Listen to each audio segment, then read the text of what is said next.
የራሳቸው ፀጉር ላይ የሚመላለሱ የሚቆስሉ መግል የሚይዙ ብጉር መሳይ እብጠቶች ይወጣሉ።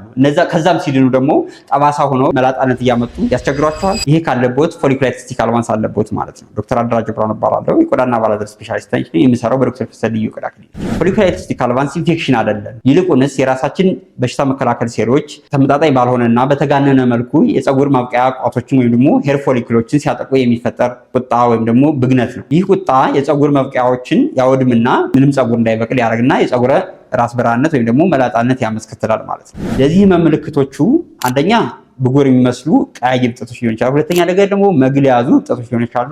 ሶስተኛው ደግሞ መሀሉ ቁስል ሲድን ደግሞ የፀጉር መላጣነት ወይም ደግሞ ስካሪንግ አሎፔሻ የምንለው ጠባሳ ድጋሚ የሚያበቅል የፀጉር መላጣነት ሊከሰት ይችላል። ሌላኛው ደግሞ ከ3 እስከ 5 የሚሆኑ የፀጉር ዘለላዎች ከአንድ የፀጉር ቋት ውስጥ ሲወጡ ወይም ደግሞ ታፍቲንግ እንለዋለን። ተጨማሪ ደግሞ ፀጉሮችን ዙሪያ ያለውን ቆዳ መፈርፈር አንደኛው ምልክት ነው ማለት ነው። ይሄ ነገር ሲኖር ምንድነው የምናደርገው የሚለው ነገር ነው። አንደኛው ወዲያውኑ ወደ ቆዳ ሐኪም መሄድ አለበት። በተለይ እንደጀመረ ምክንያቱም እንደጀመረ መሄድ ይሄ ህመም ከዚህ መሃል ላይ እየጀመረ ጠባሳ እያደረገ ወደ ዞራው የሚያቆምበት የለም። ይሄ ነገር ሙሉ ፀጉራችንን ከጨረሰ በኋላ ነው። ስለዚህ ወዲያውኑ እንደጀመረ ወደ ቆዳ ሐኪም መሄድ፣ እዛው ላይ ከታከመ ጠባሳ ሳይፈጥር ከታከመ ፀጉራችንን ማዳን ይቻላል።